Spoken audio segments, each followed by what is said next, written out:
Dr. Hans Selye at the University of Montreal's Institute of Experimental Medicine and Surgery has demonstrated the destructive effects of stress and strain, worry and anxiety on the general defense system of the body.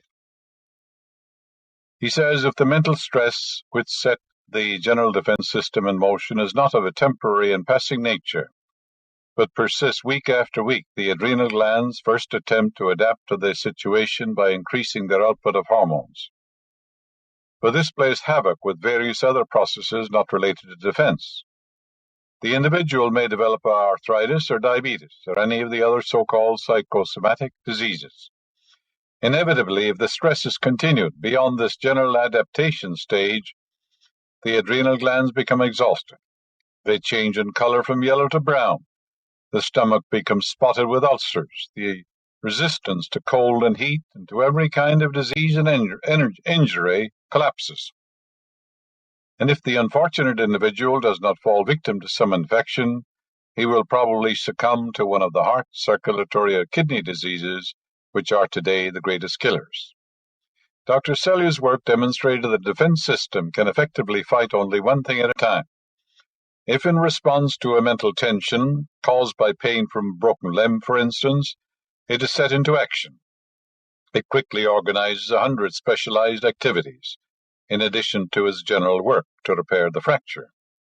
But if in the middle of this repair work, another stress caused by fear, let us say, is introduced, we either quickly succumb to the first injury or to shock resulting from second stress, or the broken limb simply does not mend and has to be amputated. In the case of other diseases, rather than fractures, healing is suspended and the diseases become chronic. Thus, if our general defense system is mobilized by mental tensions of a non-physical origin, our resistance to the stresses imposed by such things as pneumonia, influenza, colds is decreased proportionally. What he's actually saying is that if you begin to imagine, fear, the sense of loss that you're going to lose your job or mortgage, or some imaginary fear while you're going on an airplane, that which I fear most has come upon me.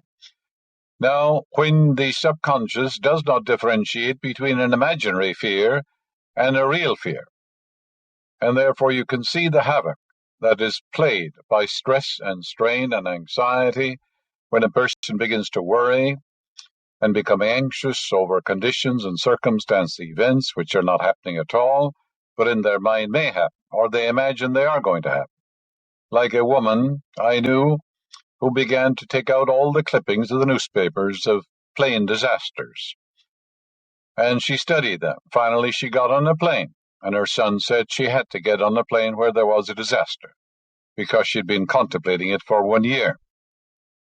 If you're contemplating or meditating on or imagining the loss of your home, the loss of your job, a layoff, or that you're going to lose your home or can't pay the mortgage, these imaginary fears set your hormones, the pituitary and the adrenal gland, into action. And these hormones, which are elaborated, interfere with the chemistry of your system. There is no sickness. You have no fever. You have had no accident, no lesion. You don't have pneumonia. There's nothing for them to do. But they play havoc with the chemistry of your body. It's an entirely different thing if you're sick or have a fever or you've been operated on. Then the defense mechanism begins to repair your body. But there's nothing to repair in imaginary fears. And this is why Dr. Selye says you get all these diseases because of your imaginary fears, which bring on stress and strain. A young intern consistently worried about his future. He was a nervous wreck, full of stress and strain. He learned to paint a picture of himself as filling a staff position in a big hospital and possessing a sumptuous office in the city. In his imagery, he had a liveried chauffeur, and he imagined that friends constantly were congratulating him. He kept this mental picture before him. It was his mental movie. He attended to it and devoted himself to this picture.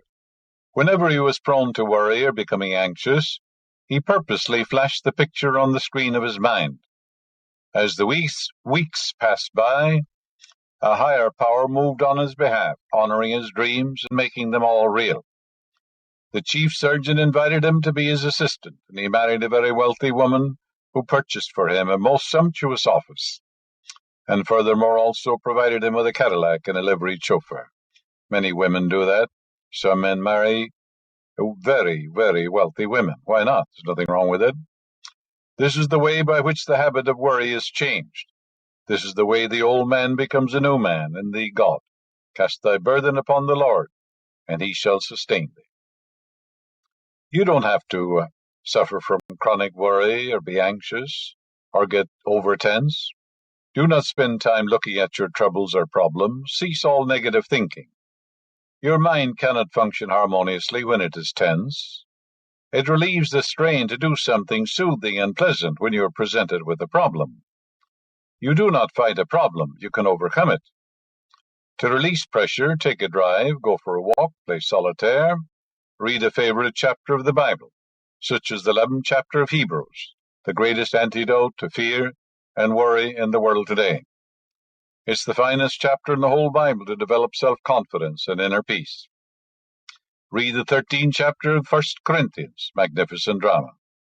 Or read the 46th Psalm. Read it over carefully and quietly several times. You won't suffer from strain or stress if you do these things. An inner calm will steal over you. You will become poised and peaceful. Did you ever read the 11th chapter of Hebrews? Did you ever read chapter 13 of the 1 Corinthians? It's a very beautiful prayer and one of the most wonderful love epics of all time. Here's a wonderful thing for you to do in the morning. Every morning when you awaken, turn to the God presence within you in prayer. Know God is that infinite intelligence, boundless wisdom within you, which watched over you while you were sound asleep. Relax your body, then have a dialogue with the higher self. Become as a little child. This means that you trust the divine presence completely, and you know that infinite intelligence is healing you now. The next step would be to affirm lovingly, "Thank you, Father, for this wonderful day. It is God's day. It is filled with joy, peace, happiness, and success. I look forward with a happy expectancy to this day. The wisdom and inspiration of the Almighty will govern me during the entire day. The infinite intelligence is my partner, my senior partner. Everything I do will turn out in a wonderful way. I believe that infinite intelligence is guiding me, and divine love fills my soul. This is turning your eyes to the hills, from whence cometh your help." This is one of the most inspiring and illuminating passages in the entire Bible. For the hills represent the powers and qualities and attributes of God within you. The third step, claim boldly, "I am full of confidence in the goodness of God in the land of the living. I know infinite intelligence watches over me all day today and at all times everywhere. I let go. I am poised, serene, and calm. I know that it is God in action in all phases of my life, and divine law and order reigns supreme in my life." Make a habit of dwelling on these steps in prayer every morning before you go to work. When worry thoughts or anxious thoughts come to your mind, substitute any of the spiritual thoughts from these 3 steps, and your mind will be conditioned to peace, poise, serenity, and tranquility. Dr. Paul Dubois, famous psychiatrist in Switzerland, people visit him from all over the world. He gives men who are suffering from stress or strain or anxiety, he gives them words to use, the therapy of words, such as vulnerability, serenity, tranquility, victory, peace. Well, when you use these words, they release that power of your subconscious mind. These powers become active and potent in your life, and victory becomes yours. That's a very wonderful thing to know, but it's a marvelous thing to do. And you can begin to do it now. The ravages of worry, stress, and strain are countless, Millions of people throughout the world are sick from worrying and from anxiety. The stress, the people who worry always are expecting things to go wrong. This is primarily due to a lack of faith in the infinite. They brood or worry over a great many things that never happen. They get over tense. They will tell you all the reasons why something bad should happen, not one reason why something good should happen. This constant worry and anxiety debilitates their entire system, resulting in physical and mental disorders. A man said to me one time, "I'm worried sick about my drugstore. I may lose it. Business is good, but it can't last. I'm anxious about the whole thing. I may go bankrupt. My mind is in turmoil. I can't sleep because of the stress and the strain on me." "Tell me the nature of your business problem," I suggested. "Oh, nothing has happened yet, but I fear it will happen. I worry myself sick, and I also get my wife upset. How can I stop worrying?" This man actually was doing a good business. He had a fine bank account. By ordinary standards in the drug business, he was prospering. His constant negative imagery was robbing him of vitality, enthusiasm, and energy. And in addition, he was making himself weaker and less able to meet any challenges that might come along. I explained to this pharmacist that if he continued worrying, he would attract the conditions upon which he was mentally dwelling. "For that which I fear most has come upon me," Job said. That the only thing really wrong with him was a false belief in his mind, negative imagery, and that he had forgotten that he personally could control his thoughts and his life. I gave him the following spiritual prescription. He was to use it regularly and systematically several times a day. "My business is God's business. God is my partner in all of my affairs. God, which means the supreme intelligence within you, is prospering my business in a wonderful way. I claim that all those working with me in my store are spiritual links in its growth, welfare, and prosperity. I know this, I believe it, and I rejoice in their success and happiness. I solve all my problems by trusting the infinite intelligence within my subconscious mind to reveal to me the answer. I rest in security and in peace. I am surrounded by peace, love, and harmony. I know that all my business relationship with people are in accord with the law of harmony. Infinite intelligence reveals to me better ways in which I can serve humanity. I know that infinite intelligence indwells all my customers and clients. I work harmoniously with others to the end that happiness, prosperity, and peace reign supreme.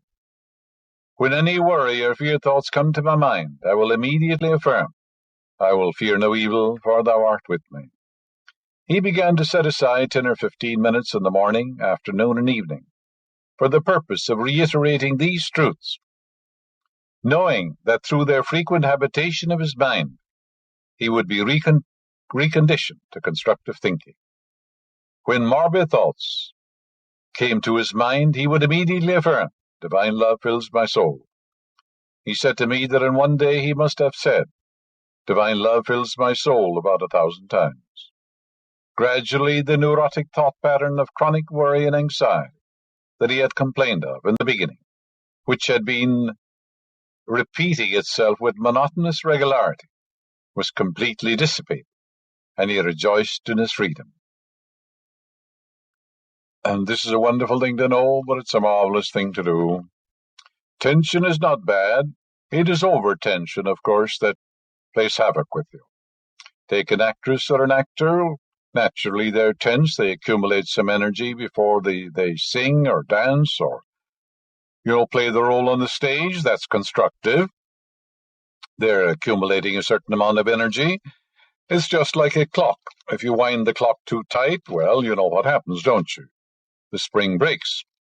But you can wind the clock and it ticks off rhythmically, harmoniously, and peacefully, and gives you the time. Likewise, you're a little tense before you speak, perhaps. I'm always a little tense before I talk. There's nothing wrong with that. The minute you begin to talk, then you tick off that energy rhythmically, harmoniously, peacefully, and lovingly. And you look at the audience and you say, "Look, I radiate love, peace, and goodwill to all those people in the Wilshire-Ebell Theatre. The love of God surrounds them and enfolds them and enwraps them. God thinks, speaks, and acts through me. My words heal, bless, and inspire. They elevate and dignify the soul." That does away with all stress and strain and anxiety, because you're filling your mind with the truths of God, and you crowd out of your mind everything unlike God. Furthermore, the audience are blessed because they're all open and receptive. You can build energy. If you are going to sing, yes, you get a little tense. And then when you begin to sing, you sing majestically and gloriously, because you say God is singing, majestically through me. All of us are tense at times, we're relaxed at times. You know the transoceanic planes that fly thousands of miles, they go to Japan, China, and all over the world. And scientists tell us they have to rest because the metal gets tired. The stress and strain are too much for the metal, so the metals have to rest. Now, prolonged rest and perpetual peace is existing without living. You know, when you go to a funeral Ireland, they deposit the body in the earth, they say, well, he's at peace now. That's utter nonsense, because there's no one at all there. No one buried any place. The man is a mental and spiritual being. He has another body living in the fourth dimensions of life. So to have peace of mind, it means you're creative, you're putting your hand to the wheel, you roll up your sleeves, you're expressing yourself fully, you're rowing the boat, you get some blisters too, but you're constructive, you're harmonious, you're releasing that imprisoned splendor, you're getting things done. That gives you an inner peace, an inner satisfaction, a quiescence of the mind. But certainly perpetual peace and sitting on a rocking chair without doing anything is frustration and neurosis. You're here to express, you're here to put your shoulder to the wheel, you're here to get involved and help other people and release your hidden talents to the world. God gave you himself, gave you all the attributes, qualities, and powers of God. You're here to return them. You're here to give them. You're here to give life to your desires, ideals. You're here to create. Perhaps you're a singer, a dancer, and perhaps you're a motion picture director. Perhaps you're a writer. Perhaps you're a doctor. Perhaps you're serving hamburgers, but you're here to serve. And when you don't serve, when you don't express, you then get tense, over-tense, and anxious, and frustrated, and you become 100% neurotic. You're a spiritual being living in a material universe, yes. You're not living in your body. The body is living in you as an idea. It's simply waves of light. It's molecular. It's not solid at all. The spirit and the mind in you represent cause. Your world is an effect. Now, your body, which means your physical body, your environment, your pocketbook, your social status, your relationship with people, all these are a mathematical reflection of your habitual thinking and imagery. In other words, you are belief expressed. If you want to overcome stress and strain, people today, I hear men saying, oh, it's a rat race, the pace is terrific, the pressure is awful, and I don't know that I can stand this rat race, my nerves are jangled, I can't sleep night, I have to take tranquilizers. Others say I have to take 4 shots of whiskey in order to go to sleep at night. I come home so tense and so exhausted that I have to have 3 or 4 beers or something, things that you've heard that. Well, now go frequently to the world of spirit within you and claim beauty and inspiration, claim guidance, and claim the almighty power is moving through you. You will be refreshed, revitalized, and strengthened. Call upon me, I will answer you. I'll be with you in trouble. I'll set you on high because you have known my name. The name or the nature of infinite intelligence is to respond to you. This is the meaning of turning your eyes to the hills, from whence cometh your help. Hills that are in inner range, as we said at the beginning of this broadcast. Therefore you turn to infinite intelligence, boundless wisdom, and the infinite love, and claim these things, and lo and behold, you feel the dew of heaven moving over the arid areas of your mind, and you're refreshed. It's called the manna that cometh down from heaven, from the heavens of your own mind. That invisible food, that intangible thing, that inspirits you, invigorates you, enlivens you. If you're upset or under strain, therefore, turn to the great eternal truths within you. Think of the absolute harmony, the boundless love, the infinite intelligence, and the infinite wisdom governing the planets in their course and causing the sun to shine, and turning the earth in its axis, regularly and systematically. Think of these great eternal truths. They are within you. And then realize divine law and order in your life. And I can do all things through this God power which strengtheneth me. Then you'll grapple with the problem courageously. You'll say every problem is divinely outmatched. The problem is here, but infinite intelligence is here too. And therefore I'm bound to overcome. I'm bound to win. I'm born to win. The infinite can't fail. Then you'll tackle your problem with faith and confidence, and you won't tackle it with stress and strain. Begin to meditate, therefore, on the great immutable laws of life, and you're transported from tension and stress and strain to inner peace, tranquility, and serenity of mind. For great peace have they which love thy law, and nothing shall offend them. The law is you are what you contemplate, you become what you contemplate. Contemplate the great truths, and then they become active and potent in your life. Everything in the universe passes away. You can't be frustrated forever. You can't be sick forever. You can't be a square peg in a round hole forever. If it's hot, it's going to cool off. If it's rainy, it's going to dry up. Everything passes away. 1,000 times in your Bible, you have this expression, and it came to pass. Yes, the flood came to pass. Everything comes to pass. So nothing is forever. That'll give you a sense of tranquility, too. Everything is changing into its opposite, you know. You can't be lonesome forever. Claim divine companionship that infinite spirit is attracting to you, a companion who harmonizes with you in every way. It'll come to pass. You know that Persian king, he wanted a reminder on a ring, just a few words. And he told these sophisticated astrologers in his day, he said, I want a maxim, a little aphorism that I can look at in my ring that will always give me peace of mind and serenity whenever I'm too high or too low or depressed. So what did they give him? They gave him a ring, and inscribed in the ring was, this too shall pass away.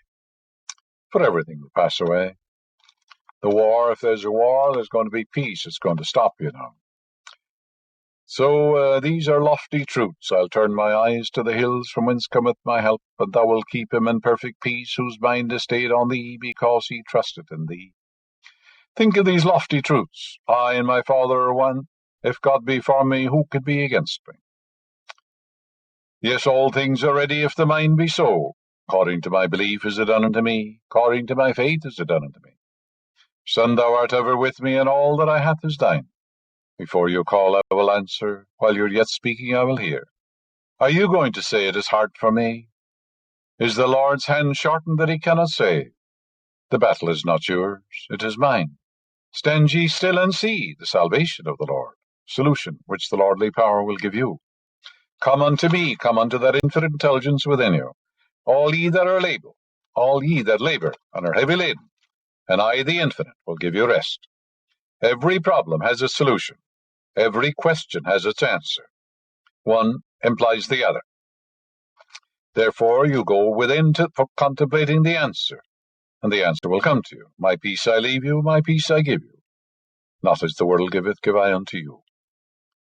And great peace have they which love thy law, and nothing shall offend them.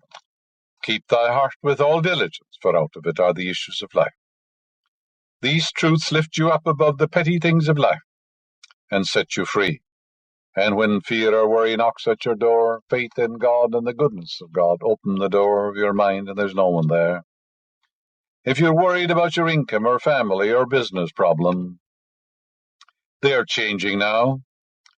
Go to the spirit world. The infinite presence is there, the infinite life and infinite love and boundless wisdom. All these truths are there. And there's nothing good or bad, but thinking makes it so. That's an absolute, a philosophical absolute. Therefore, where there's no opinion, there's no suffering. Where there's no judgment, there's no pain. You have no opinions about the headlines in the morning. You have no opinion about John Jones shooting himself. You didn't tell him to do it. If you get all exercised and agitated about, you may suffer from stress and strain and get, as the doctor said, ulcers or high blood pressure. And you're only polluting the atmosphere that way.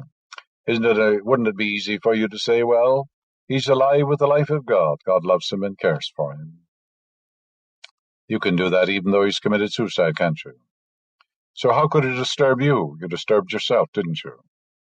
So it isn't the work that's bothering you or giving you stress and strain. It isn't your job. It isn't your assignment. It isn't that you're president of the company or vice president or general manager. That's not it at all. It's the way you work. It's your reaction to the work.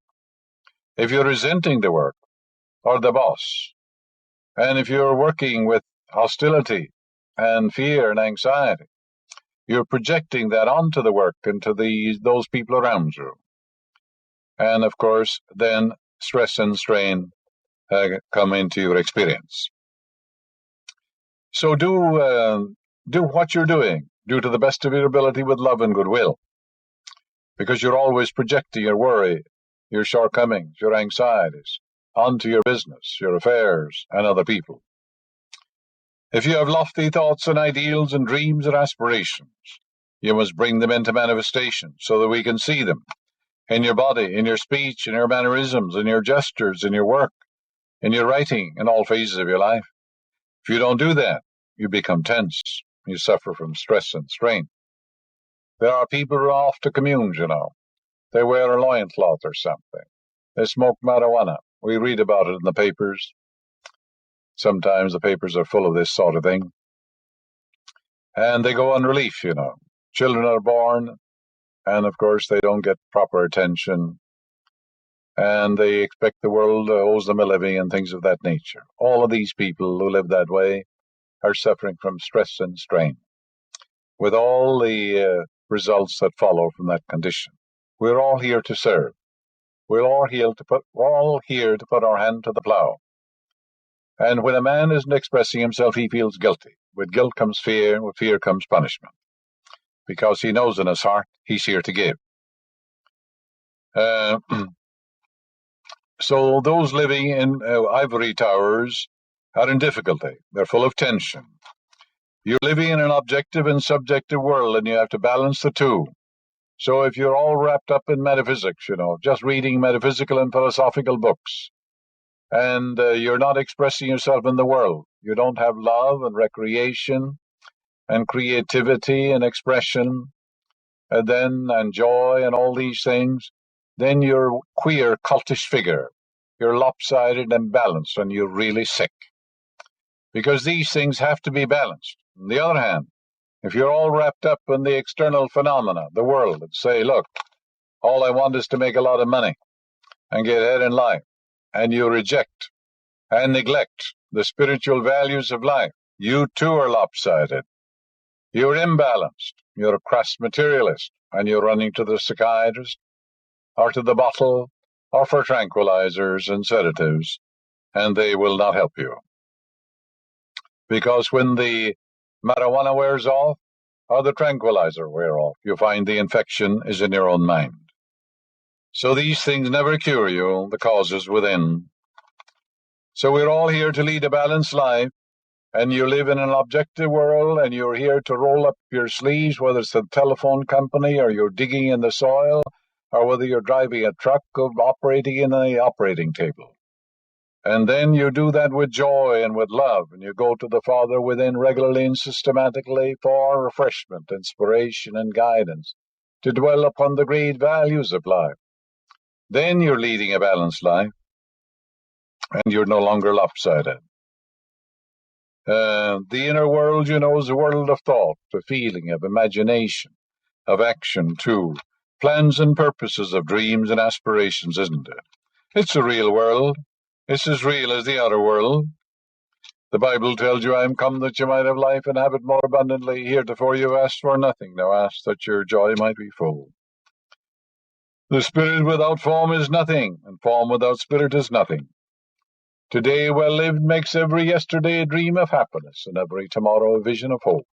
That's from the Sanskrit.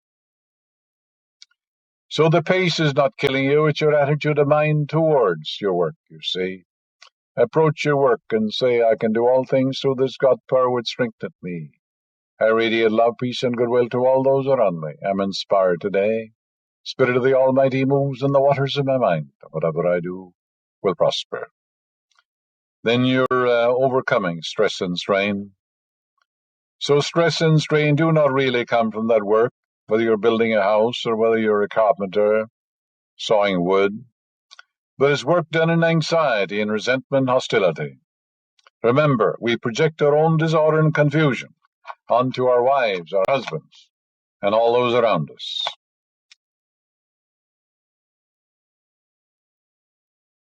An engineer told me one time that he had a very difficult assignment, He said, my attitude of mind was this. He said, I took it from the Bible.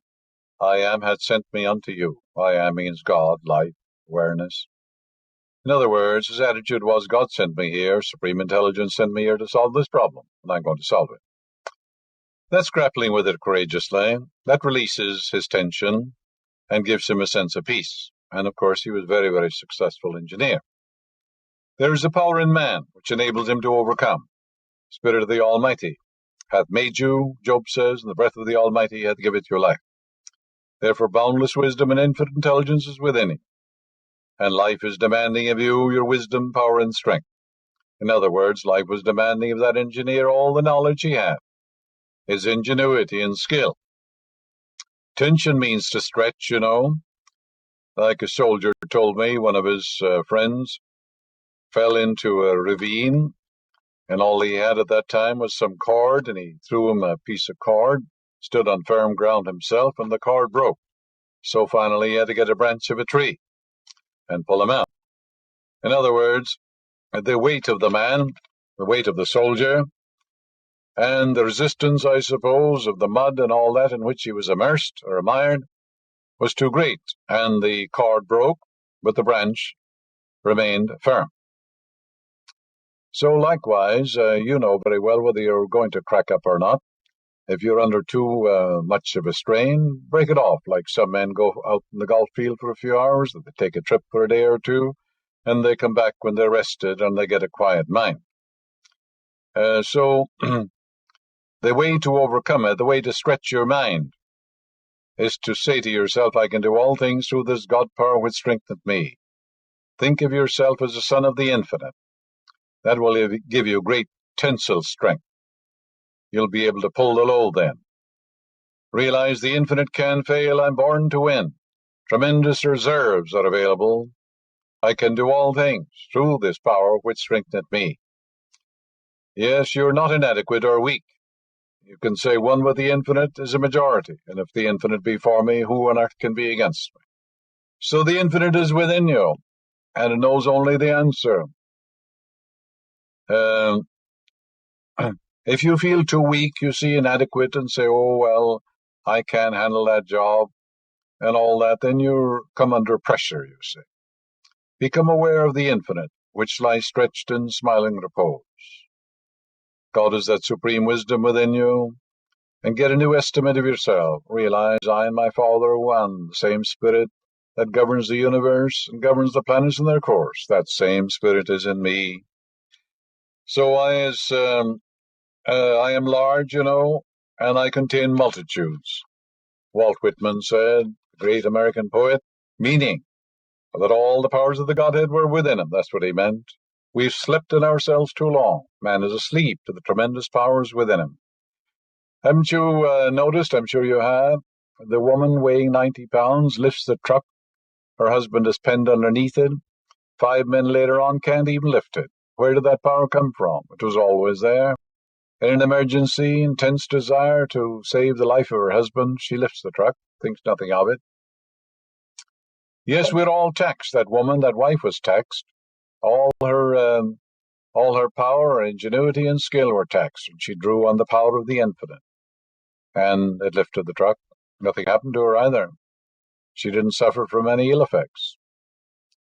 You read recently in the paper about this tall man. The car was on fire. He pulled the handle of the door open, took the man out in the blazing fire, and walked away. Saved the man. And everybody was amazed. Where did that strength come from? 'Twas within him. He called on it in emergency. Yes, your patience is taxed. Your ingenuity, your skill, your love is taxed. Your knowledge of truth is taxed every day.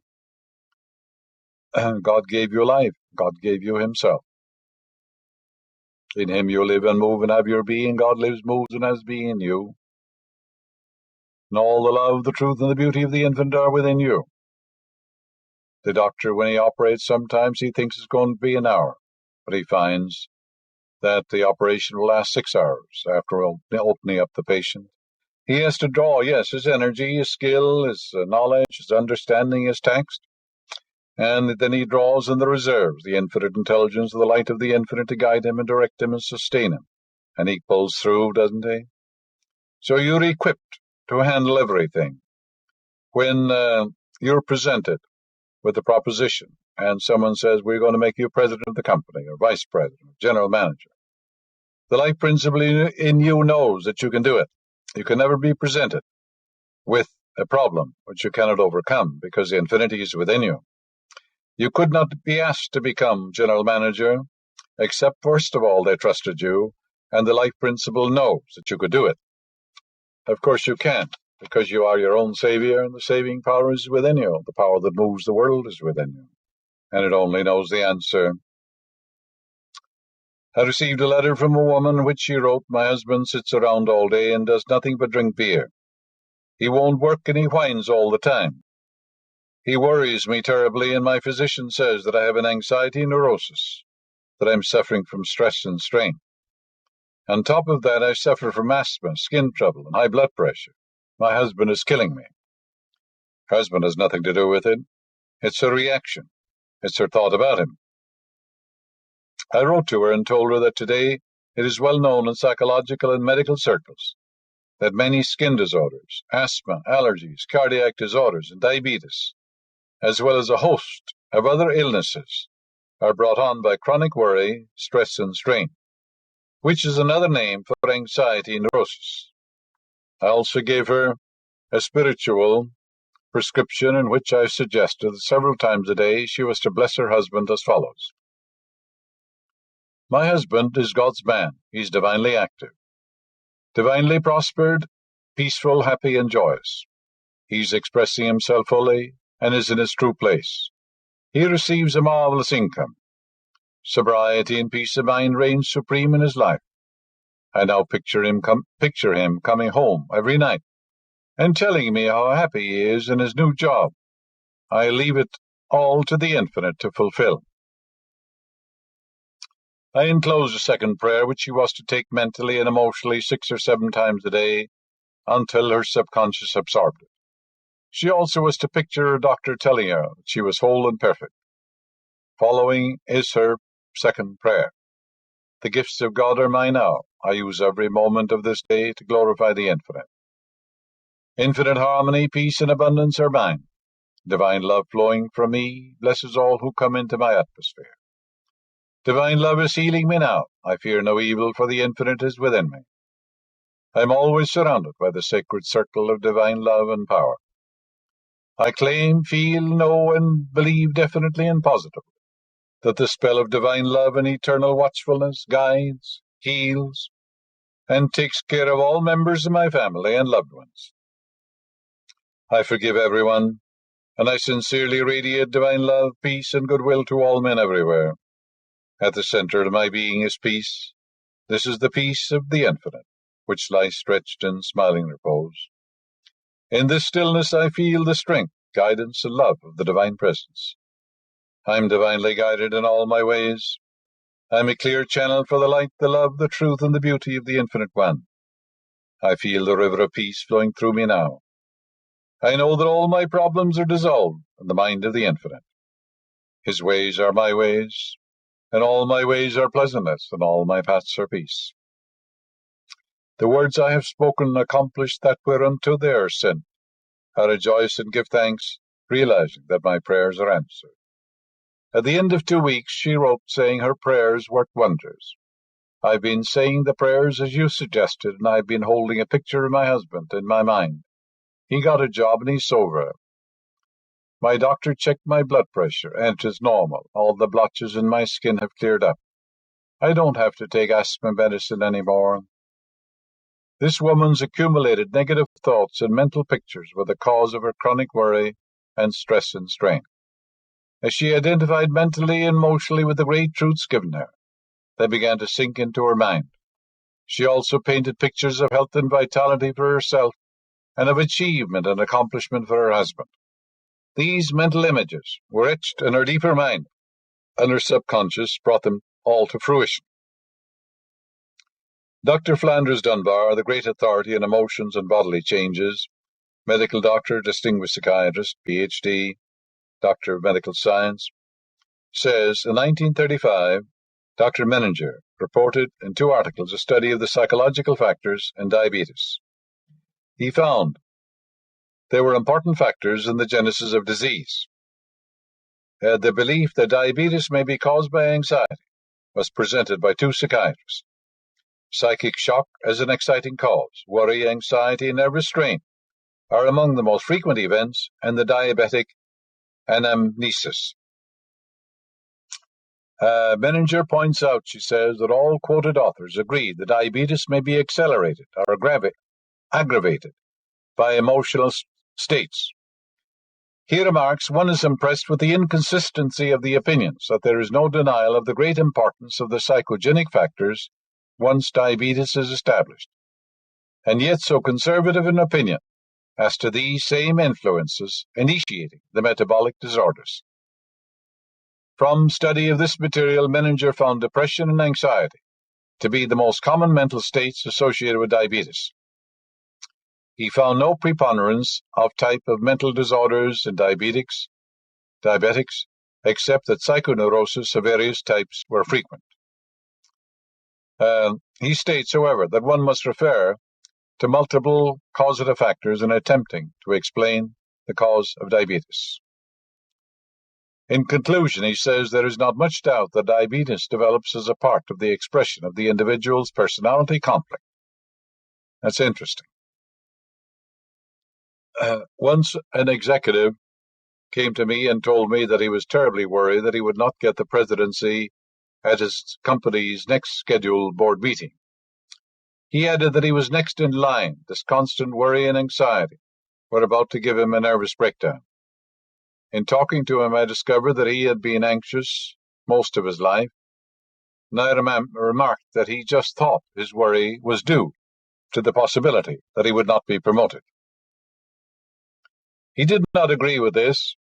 I told him to picture himself as president and to imagine that his associates were congratulating him on his promotion. He faithfully followed these instructions, and he was duly installed as president at the next board meeting. They had already promised him the presidency, but you see, he was worried that he wouldn't get it. About a month later, however, he again came to see me. He was still worrying and still anxious, and his doctor had said his blood pressure was dangerously high because of this stress and mental strain. I reminded him that he had previously attributed his worry to the fact that he might not be made president of his organization.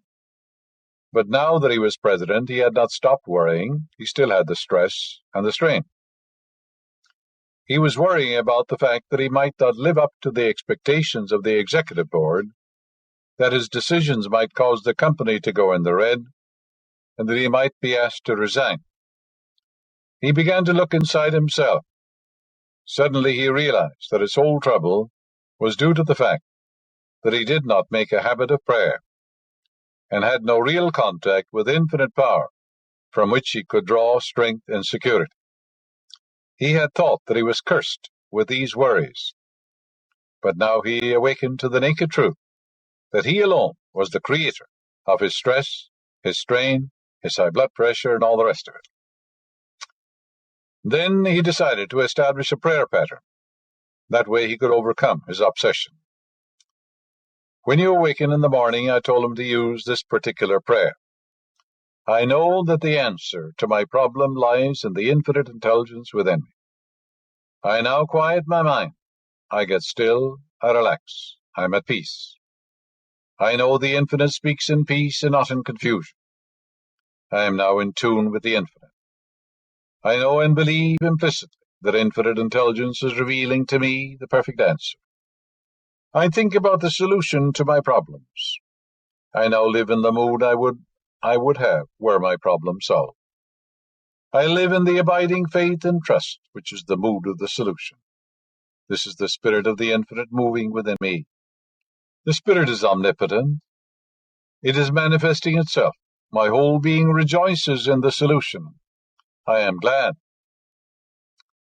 I live in this feeling, and I give thanks. I know the infinite has the answer, for with infinite intelligence all things are possible. God, I know God is the living spirit almighty within me, without face, form, or figure. This is the source of all wisdom and illumination. The indicator of the divine presence within me is a sense of peace and poise. I now cease all sense of strain and struggle. I trust the divine power implicitly. I know that all the wisdom and power I need to live a glorious and successful life are within me. I relax my entire body. My faith is in His wisdom. I go free. I claim and feel the river of peace flowing through me. I know the quiet mind gets its problem solved.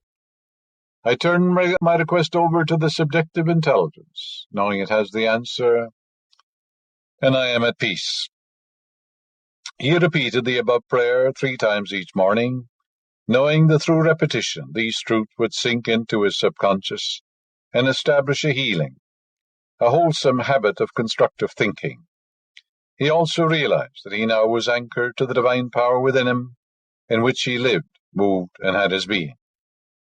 His sense of union with the infinite gave him confidence to overcome anything which he had mistakenly worried about.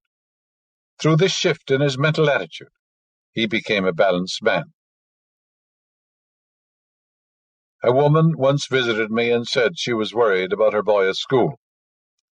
She feared that he might get the measles, fall into a swimming pool, or be run over by a truck. She really wasn't a worried Bosch. She said to me, I must worry, I can't stop worrying. The stress and strain is terrific.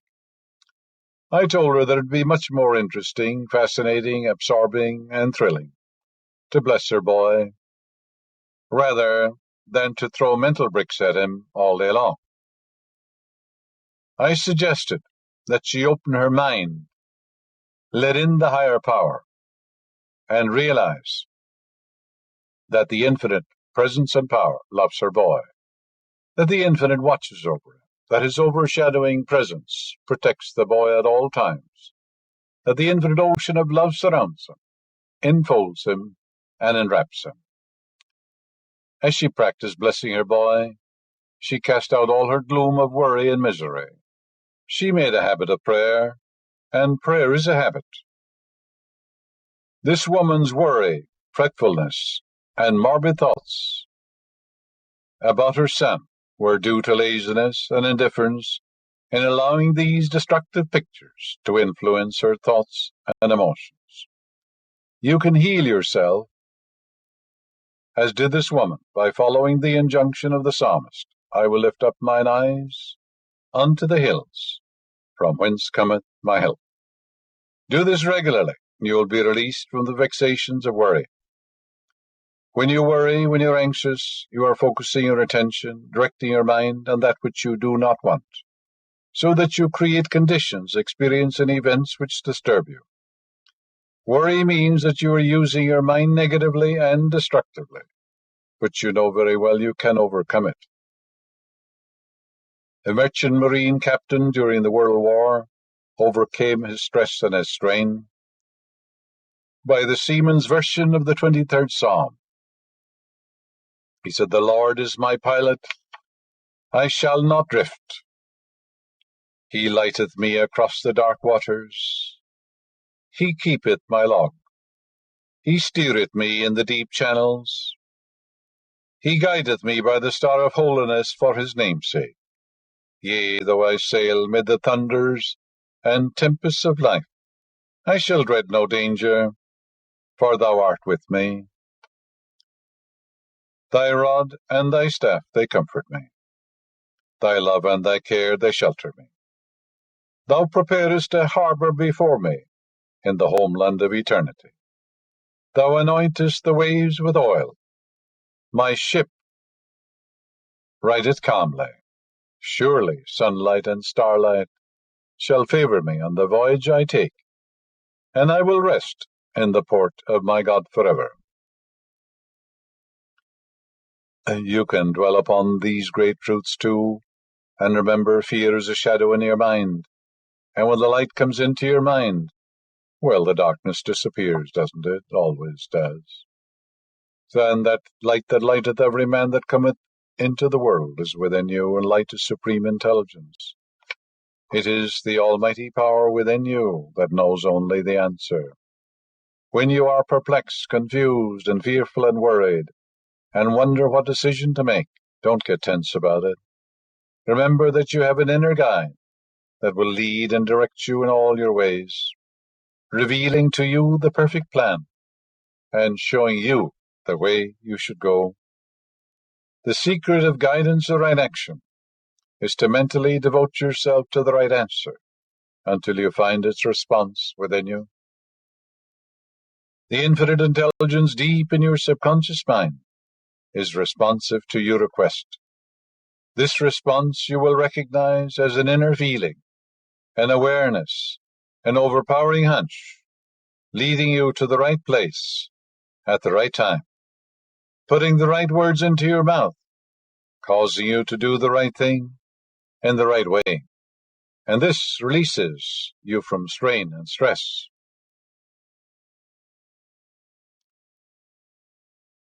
A businessman recently related to me how he prays for guidance. He has a rather simple technique. He goes into his private office in the morning where he's not disturbed, closes his eyes, and thinks of the attributes and qualities of the infinite which he knows are all within him. This does away with all worry, stress, and strain. This generates a mood of peace and power and confidence. He moves from the material world to the spiritual world, to the infinite which lies stretched in smiling repose, where all is peace, harmony, joy, and bliss. There is a river, the streams whereof make glad the city of my God.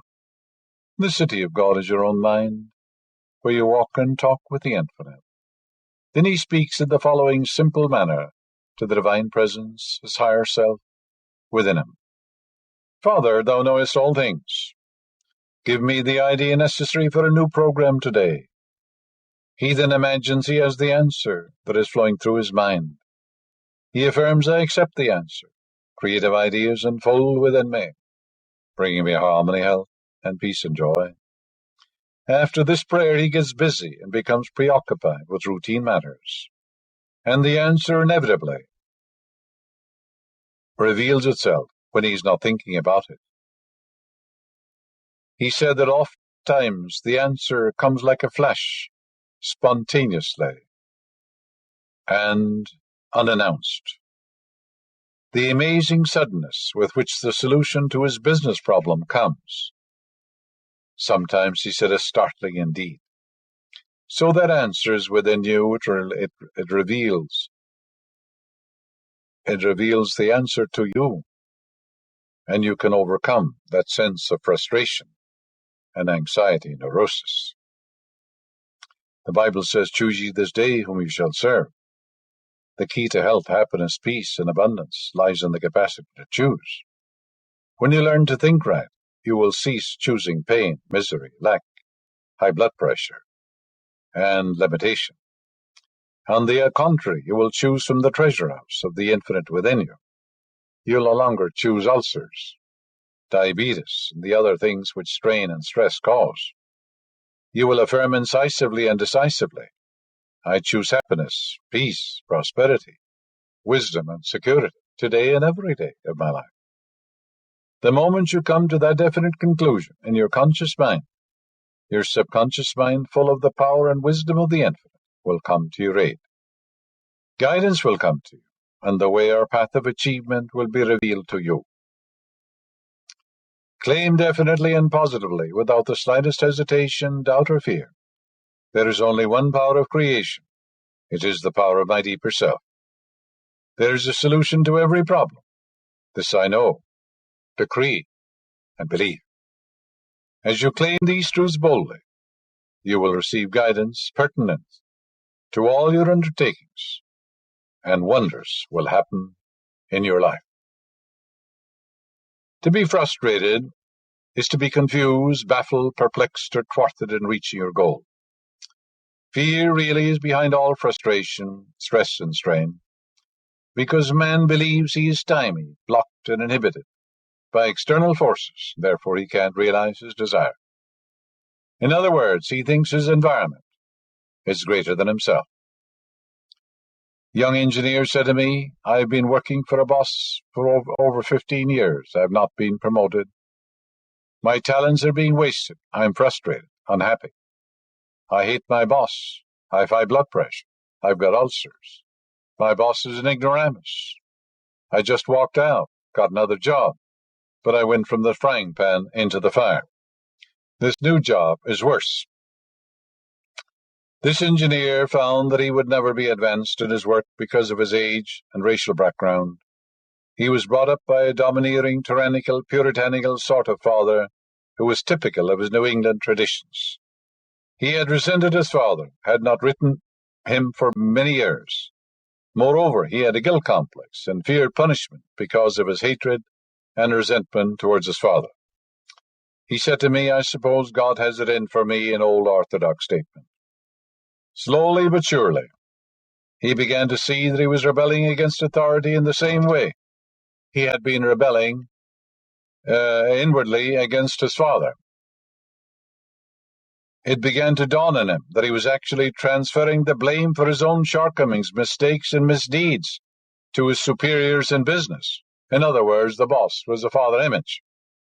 He was also attributing to those in authority over him his unacceptable impulses and thoughts. He overcame his sense of frustration by first perceiving that he was actually blocking his own promotion by his fear, resentment, and hatred. Furthermore, he knew that his ulcers, high blood pressure, was due to the stress and strain, this anxiety, and this antagonism. He began to pray morning and evening as follows: "I wish for everyone in the plant where I work health, happiness, peace, and promotion. My employer congratulates me on my work. I paint this picture in my mind regularly, and I know it will come to pass. I am loving, kind, and cooperative. I practice the golden rule, and I sincerely treat everyone in the same way that I would like to be treated. Divine intelligence rules and guides me all day long, and I'm prospered in all my ways." As he saturated his mind regularly and systematically with these thoughts, he succeeded in bringing about a new mental attitude of a constructive nature, which changed everything for the better in his life. And then gradually the doctor said his ulcers had disappeared. He no longer lived on milk, and toast and things of that nature. His blood pressure dropped because his blood pressure was feeling he was inadequate and also resenting with great hostility those around him.